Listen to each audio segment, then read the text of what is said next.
Hey there, I am Dr. Amy King, otherwise known as Dr. Amy, and this podcast is The Most Important Medicine. If you don't know me, I'm a licensed psychologist, trainer, and consultant. And on this podcast, we're talking about trauma, how talking about trauma and providing a space for patients and physicians to share their experiences is how we transform medicine. I work with physicians and healthcare organizations on the daily. And every time we begin these conversations, and I even hint about a discussion of trauma, I am met with two things: either intense, compassionate curiosity or a whole lot of skepticism. And that's what we're here for, to make understanding and discussing trauma accessible, and even more important, how to respond to trauma so you feel more competent as a provider. Every time you join me, I want you to hear practical information and leave with tangible tools that you can use with patients or for yourself right away. So today I am talking with a special guest, Dr. Dominic Corrigan. Dr. Corrigan is a psychiatrist and physician coach with over 20 years of experience. He has published in numerous journals, has sat on a variety of committees and nonprofits, but he is self-proclaimed more balanced now in his role as coach and co-founder of Physicians Anonymous, which I am delighted to talk about later. Welcome, Dominic. I'm so glad you're here. Amy, thank you so much for having me. I feel so honored to be here. Wonderful. I'm so glad you're here too. Well, let's start with, the proverbial elephant in the room. If you're listening to this podcast, you can't see this, but if you're watching on YouTube, you will very quickly realize that Dr. Corrigan's camera is off and there is a picture there so that he can remain anonymous. Can you just provide us your own introduction and talk to us a little bit about the importance of this anonymity? Yeah, sure. So, I was an incredibly high functioning, but quite, I'd say pretty ill at times, physician. So many of us are so good at just getting on with things, building a mask, surviving imposter syndrome. And because of smarts or training or a combination, we are just able to get through the difficulties of medicine for so long.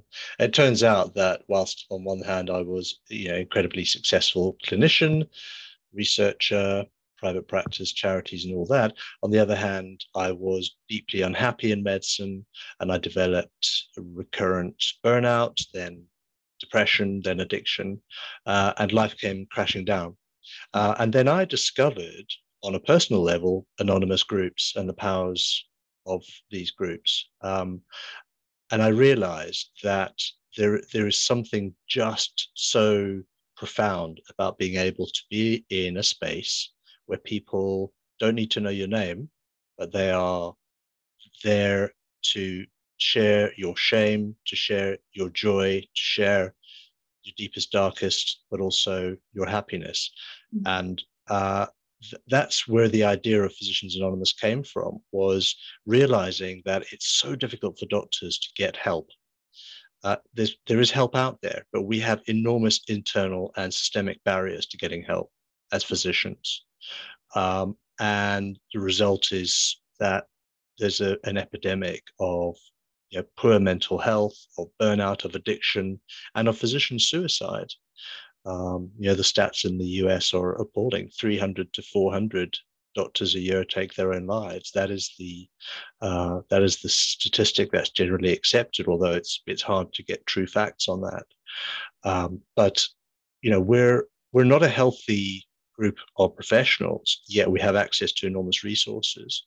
And so I went through this experience. I found a 12-step program and the anonymity, but also the peer support and the friendships and the spiritual development that came with the 12-step program.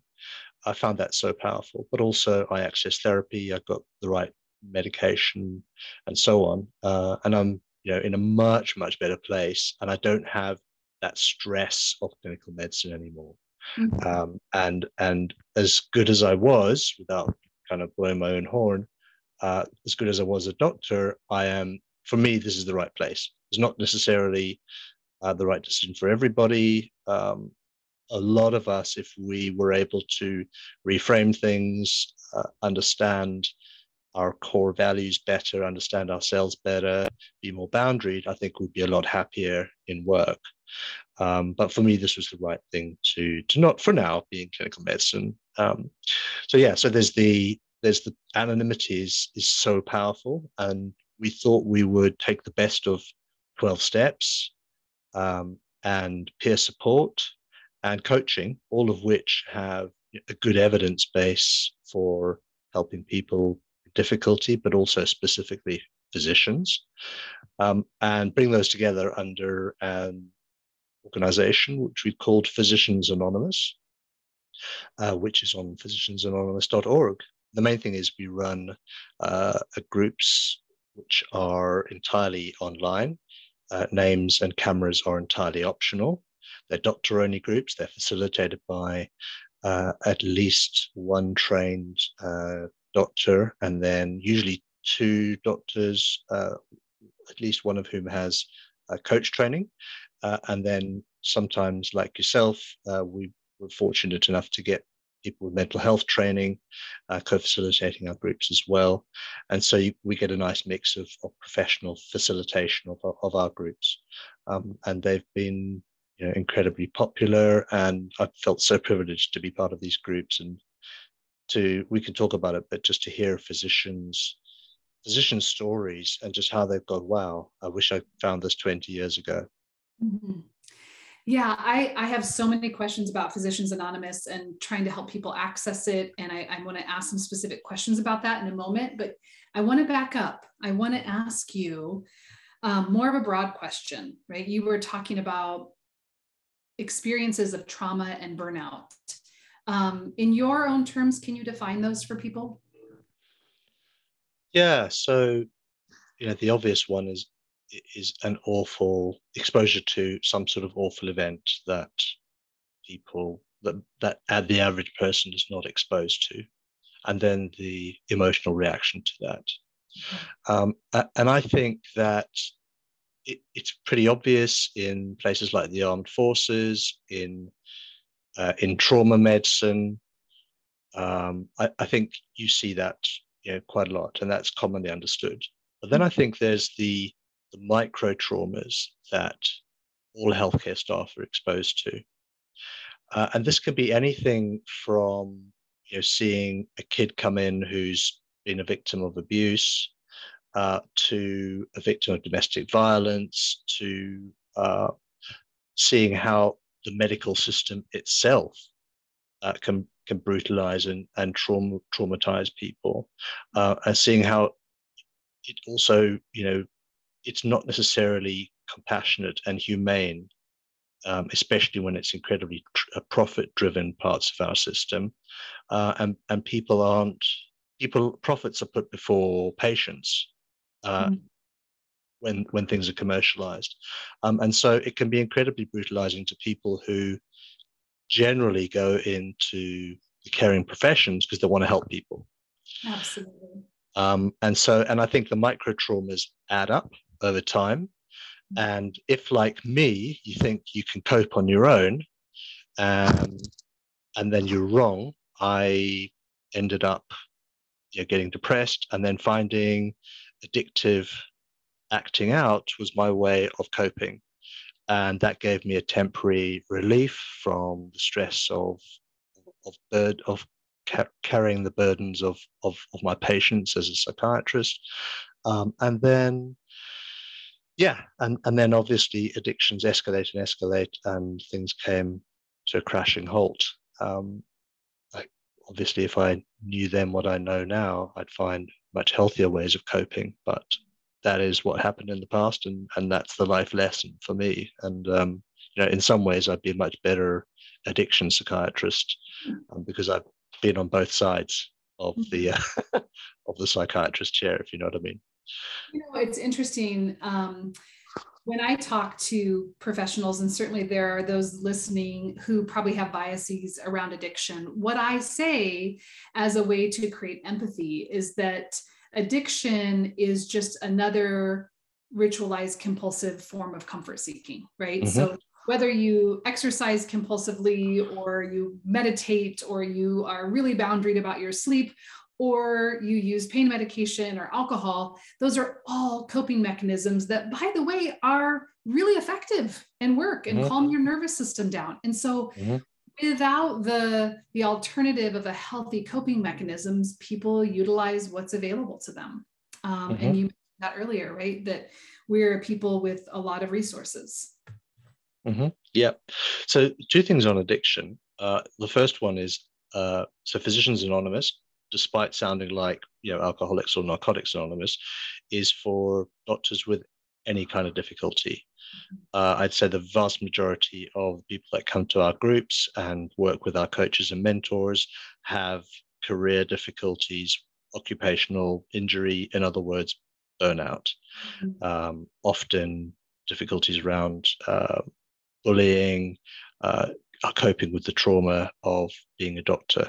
Those are the commonest things. But yeah, of course, we have addicted doctors seeking recovery or in recovery, people with mental health pasts, all sorts of things, people with suicidal thinking that don't know where else to go.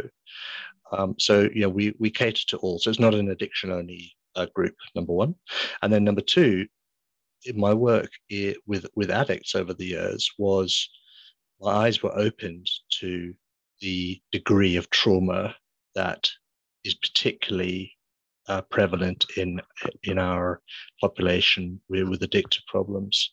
When I compared my patients in general psychiatry with my patients with addictions, their kind of trauma levels were way higher, and it all made sense to me when I was looking with the eyes of a recovered addict, that actually it's about self-medicating or self-soothing trauma.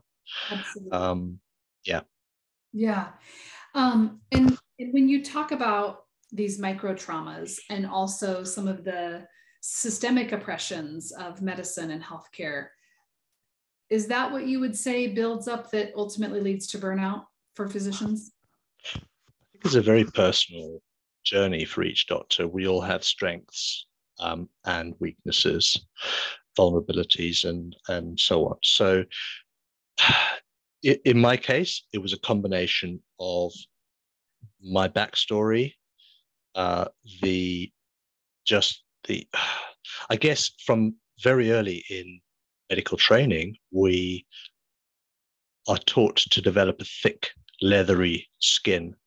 It starts with dissecting human cadavers in anatomy. We go onto the wards where people are dying left, right, and center. And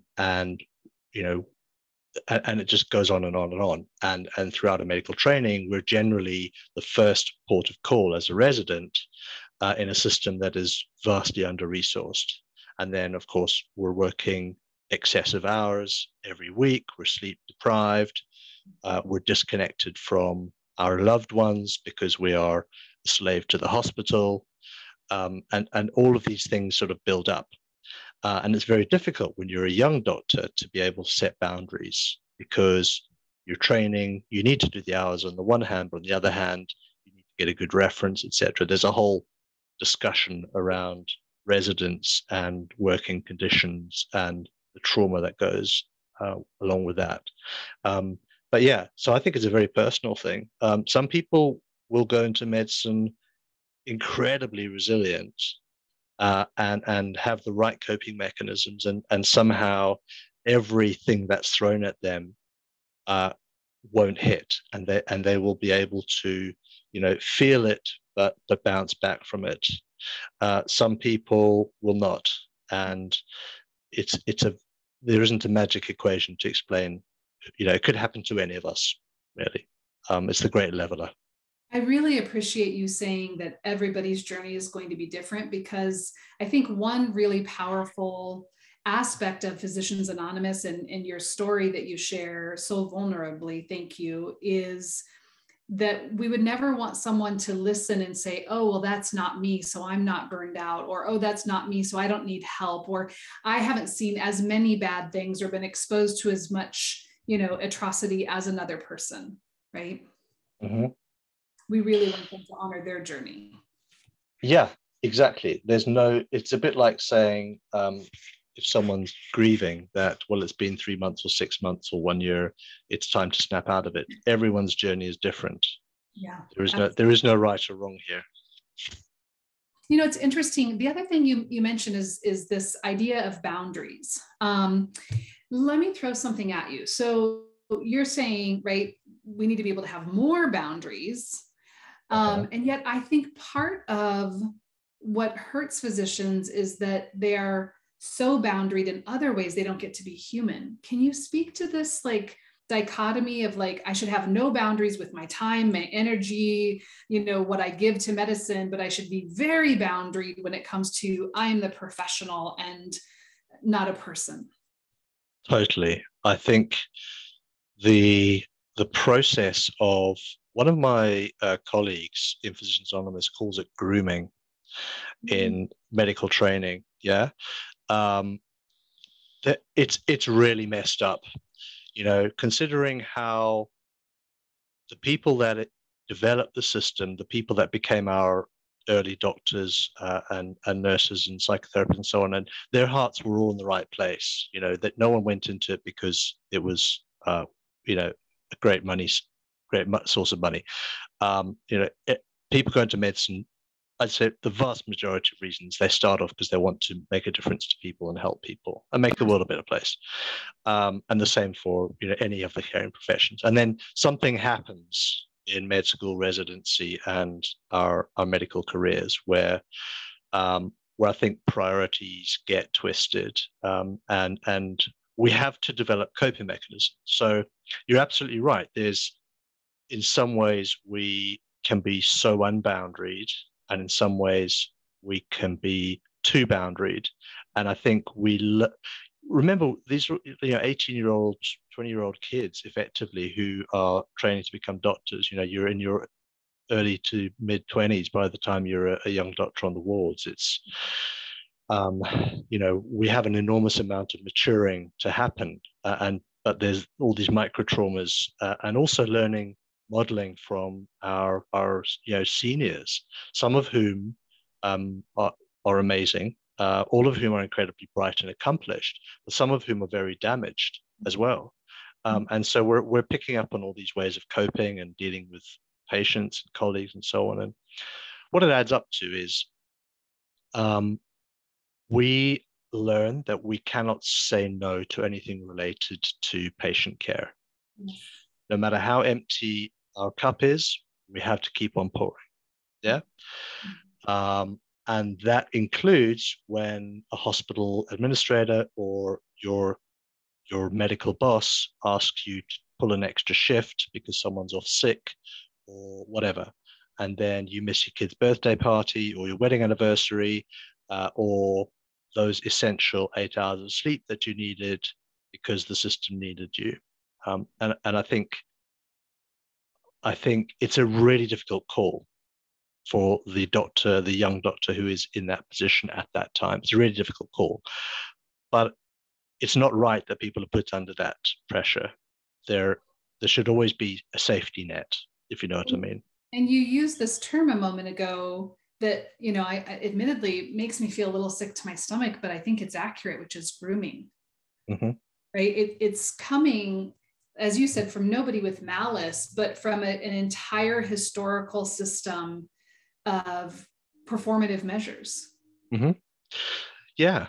Well, I mean, the performative measures are a relatively new thing. You know, auditing your electronic health records and your surgical outcomes and all of that. That's pretty new. But prior to that, there was I think a really toxic culture in a lot of training organizations where, you know, it was trial by humiliation. It would be the young doctors or the med students in front of the professor, and he'd be firing questions. And, you know, if you didn't know the answer, you humiliated. I don't know if you remember the series Scrubs from a few years ago. I mean, it's brilliant because it's so funny, but it is also in many ways so accurate. I know they're caricatures, but, you know, some of the stuff that goes on there is based on real medicine, you know, the physicians that I've discussed this with go, it's accurate. Yeah. So, there's a toxicity there. Yeah. But then the other boundaries that we have, so on the one hand, we have no boundaries when it comes to giving, and saying no. But then the other boundaries are I have to be consummate professional. I can never show emotion or weakness or vulnerability. And this just gets messed up. And I can relate to that. So you finish your shift, it's midnight, lost a kid in the ER, and you're the senior doctor there, and you just want to talk to someone. You just want to cry on someone's shoulder, but there is no one to talk to. Your wife's asleep. You are the head doctor there. There is just no one to talk to. And if you were, you don't want to traumatize your wife and wake her up and tell her about this. Well, you could, and a lot of medical marriages have that stuff, that kind of resource and support built in. And there's a whole, I'm sure, podcast on medical spouses and partners, and the trauma, but also the wonderful support that happens in there. And every relationship is different. But yeah, you're right. You don't want to. The point is, you don't want to bother someone. You don't want to wake someone up. And so that's why we wanted to have organically growing, but hopefully available many days a week in many different time zones at many hours, a group that any doctor around the world can drop into. That's the long-term vision for Physicians Anonymous. Because right now, if I'm an alcoholic and I want to get onto an AA meeting, I literally go to aa.org, and I can find an online meeting, and I can be in a room with people who will understand me and not judge me within a few minutes. And that's what we want for doctors, to be able to reach out at any time. Mm-hmm. So if I'm a physician, and maybe you can offer from your perspective or from stories that you've heard, what are some of the flags that maybe you saw early on and missed, or that you'd like other people to look for when it comes to like realizing they are in a state of trauma leading towards burnout? What are some flags that they should be looking for? So much. I don't even know where to start. But I think if we start with a baseline acceptance that medicine is traumatizing, and even and the people that say it isn't, either they're blessed with incredible resilience and an ability to have trauma like water off a duck's back, or they're in denial about it and they're just defended, and the trauma is hurting them. They won't allow themselves to feel it. So I guess so red flags around, and I'm gonna put an umbrella here. I'm gonna say whether it's burnout, whether it's overwhelm, whether it's, as Dr. Pamela Weibel calls it, human rights violation that happens to doctors work in a system that's under-resourced, whether it's moral injury, as other experts call it, whether it's the onset of depression or addiction. I'm going to just call it as doctor in distress. Okay.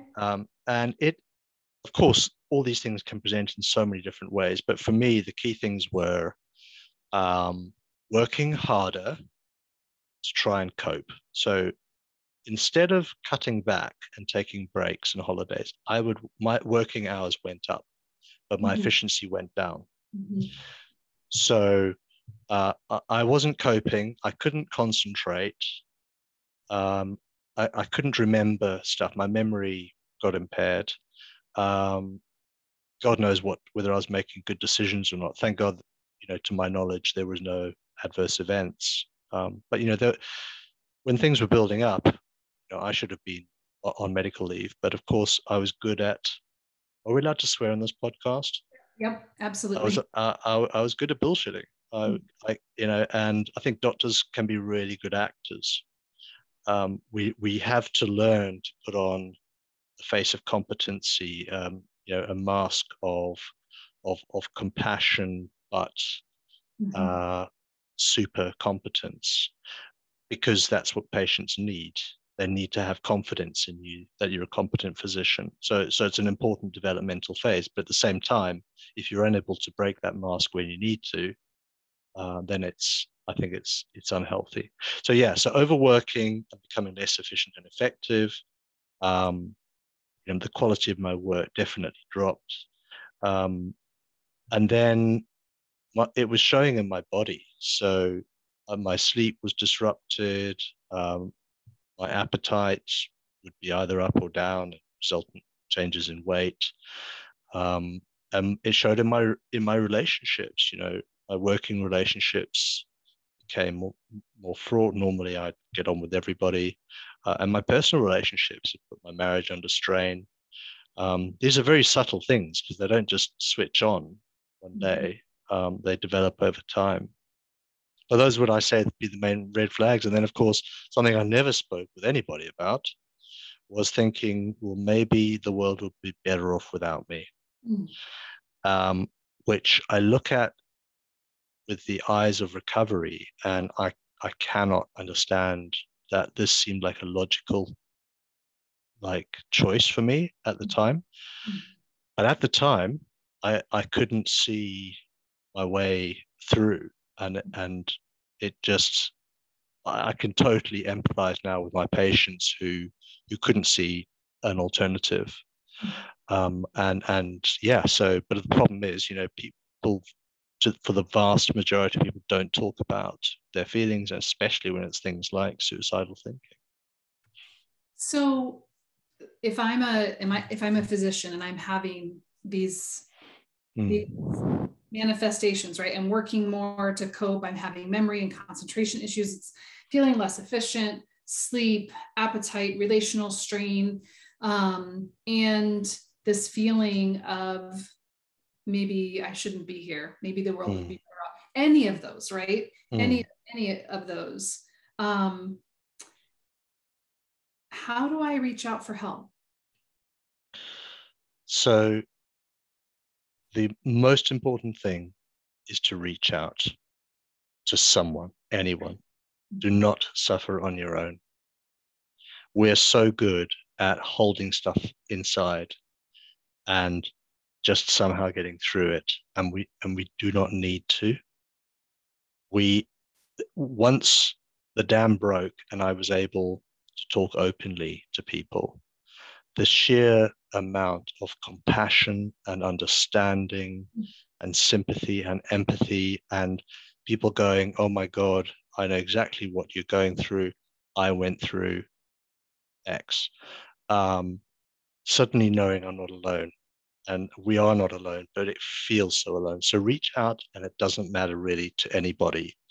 And if you don't get a result for the first person you reached out to, reach out again, because people do care. People know stuff is going on, but they don't know how to ask, and they're afraid and to approach you and stuff. People realize, like my loved ones knew something was up. They didn't know what was up there. So, and it could be someone you trust. It could be, within your friends or your family group. It could be your family doctor. It could be a therapist. It could be a counselor. It could be an anonymous organization. There's the physician support line, which hopefully you can give the link to. And of course, there's Physicians Anonymous. The point is to not suffer alone. So thank you for that. And maybe there's a physician listening to this. I know there will be.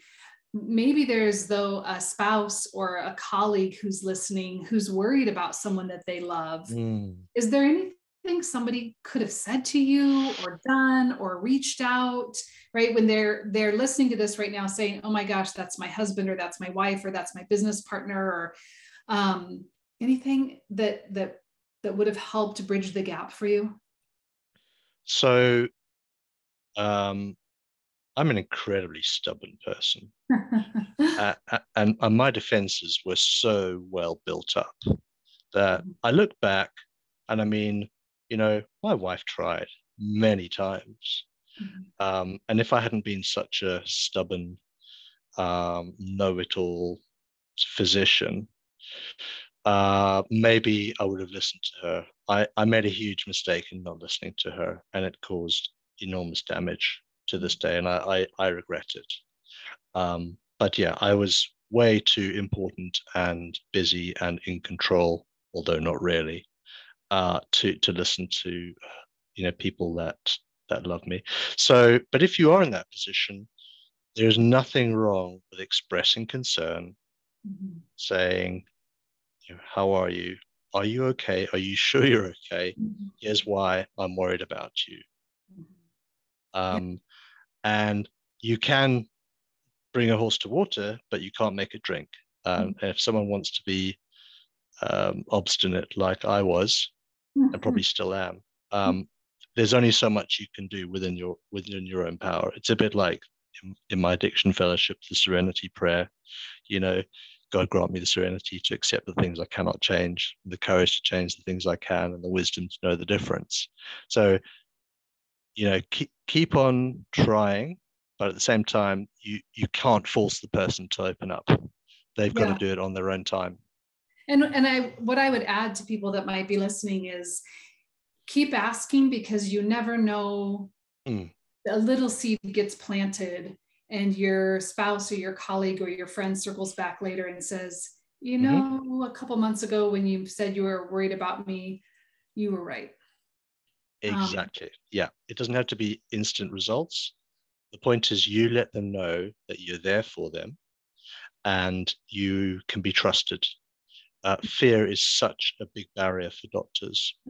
I would never have gone to any of my seniors and spoken about my problems, because I would have thought they'd fire me. They would have sent me to an impaired doctor program. And probably they would have, and probably they should have, not fire me, but sent me for help. But it was fear of those consequences that actually stopped me. And the result is, of course, it was a much bigger rock bottom than if I had gotten help earlier. But that's another one of those life experiences, I guess. So walk me through, if right now I'm listening and I think this is me, and how soon could I be part of a meeting with other providers that could support me? How do I sign up for it? Where do I find out about this? Okay, so go on to physiciansanonymous.org and sign up there. And the system, we have a checks and balances system. We don't ask for any personally identifiable details, but we have certain ways of checking that people are legitimate doctors. And if we're not sure, we might call you up and just have a non-video call with you. And if you're really fearful, you can set up a private email address on Gmail, or other providers are available. We suggest people don't use their institutional emails, but you're perfectly, it doesn't matter. Reach out to us, join you have to be a member, which is free. And then you go onto the tab, which is anonymous groups, and there's a scheduling software there, and you can see where the next group is available slots. It's free. It's anonymous. I'm going to be surrounded by other physicians. I'm going to be in a group with some coaches who are supportive. Wow, that's incredible. So, and it'll be at least one, if not two, physicians themselves who are facilitating.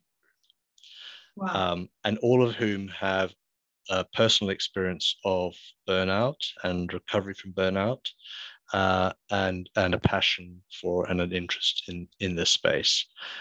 Many of us have other experiences: addiction, mental illness, problems with state licensing boards, you name it. We've done everything. And we're fortunate enough to have a number of psychotherapists and coaches who are passionate about the space, but may not be doctors themselves, but are highly qualified in different ways on the facilitators resource. So there's not as many groups as we'd like. We are growing organically. because we're self-funding and kind of donation-based at the moment. We are only growing as fast as we can, but all of our facilitators are volunteers, and it's just a matter of setting up the next group on the system in the right time zone and having facilitators who are prepared to commit to an hour a week and go through our very easy training program, like we were just discussing before this meeting. And then if you're interested in that, people drop me a line if they want to become facilitators themselves. Sorry, this has become a punt for getting more facilitators and growing the groups. But but if you're in difficulty, come and join our groups. I should just say, if you are at high risk of harm to yourself, if you are mentally ill, of course, you're very welcome at our groups, but I would also urge you to get the kind of the most appropriate help. So we're not resourced to be a suicide prevention line. We're not a clinical resource. We are an anonymous peer support group. And so there are things that we can do that other people can't, but there's also things we can't do that other professionals will be best suited for your needs. But wherever you are on that journey, Physicians Anonymous will hope to be there to support you. Oh my gosh. I hope that people that are listening right now just take pause and hear Dr. Corrigan's words around some of these red flags, the need to decrease shame and judgment in this area. Thank you, Dominic, for normalizing this conversation. I know so many of your peers and so many of their partners, and both partners in marriage and romance, but also partners in work, are listening to this, and it's going to change someone's life. I really believe there are people in this world that are light makers, and you are a light maker for other physicians. So I thank you so much. Thank you. What's created meaning for you on the other side of this? Wow, that's a big question. How much time have you got? It was a recent meeting where I had a physician who had macro trauma and micro trauma and had everything thrown at them. And it was their first ever Physicians Anonymous meeting. And I'm not going to give any more detail than that. But they said at the end of the meeting, God, I wish I had something like this 20 years ago. And I thought, wow, this makes it all worth it. If we can, through all these efforts, if we can make difference to one person, one physician's life, if we can help them through a difficulty where they may have ended up, crashing out of medicine, or worse, crashing out of life, if we can make a difference to one life, then this is all worth it. And because it's happened to me, I really hope that other people will get help earlier and can carry on practicing, because we're terribly short of, I think the projection is 10,000 physicians short by 2030, if I remember correctly, not to mention nurses and all of the other caring professions, and that's the States alone, never mind globally. We also have a global view. Burnout is not an American problem. It's a global problem. And in some ways, we're so much better off in the States than in other countries, with much bigger resourcing issues than we have. And yet, we don't even know what the data is in these countries, because no one has the time to do the burnout survey. So, we want to be a global resource. But I really hope that, Alcoholics Anonymous started 70 years ago in a church basement in Akron, Ohio. And now it's a global organization. And, without trying to sound like a megalomaniac, I think there's such demand for it that I really hope that it just continue to grow organically. And it's not something that a couple of people can do in a basement. It's got to be done through community effort. And so much like with 12-step programs, once you've kind of gone through the steps and you're in a good place, then you go on to sponsor somebody else and you spread the word in that way. And it's a self-perpetuating kind of virtuous machine.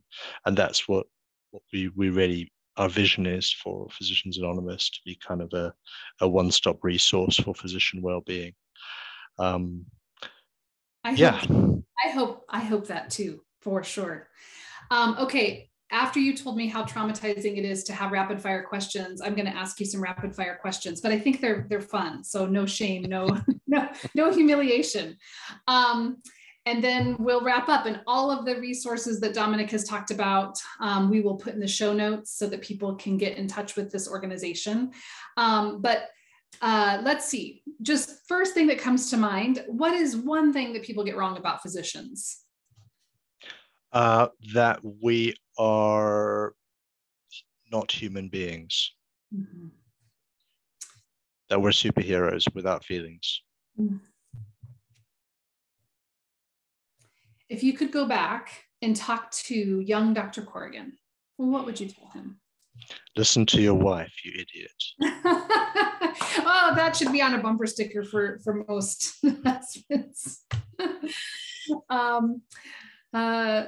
Often in healthcare, patients are intimidated by professionals. You've shared so much in our talk, which I'm so thankful for. Will you tell us one maybe more lighthearted factor that just makes you a messy human being? Okay, you use the word messy. So clinically, super neat and obsessional. But yeah, I'm really messy in my home life. It's terrible. It's embarrassing. I would never let a patient see, my workshop or my bedroom. It's just I blame being too busy to actually sit down and sort stuff out. Okay, that's my excuse. Awesome. Last question before we wrap up. It's 11 p.m. and you have a food craving. What do you reach for? 3 words. Ben and, but there are other varieties of ice cream available. Ben and Jerry's, do you have a favorite? Fish food. Oh, of course. Okay. You were like, Ben and Jerry's must be a go-to for physicians at 11 o'clock at night. That is so funny. You are not the first. Thank you so much. Thank you for what you are putting out into the world. Thank you for joining me. Thank you for the vulnerability today so that just one other person might listen to this podcast and hear something. And as I said, all of this will be in the show notes, but thank you so much for being with me today. Thank you for the opportunity. Thank you for creating a space in which I felt able to share. And I want to express gratitude for the amazing work that you do for our physicians. I mean, I've just found out about your organizational wellness course for healthcare professionals that you run. I didn't even know about it. There's so much good stuff out there, and yet we don't know about it. So, and you've been reaching out to so many people and helping them. So I thank you for your work, and it's a real privilege to be in the same space as you, Amy. Thank you. Oh, you as well. Thank you.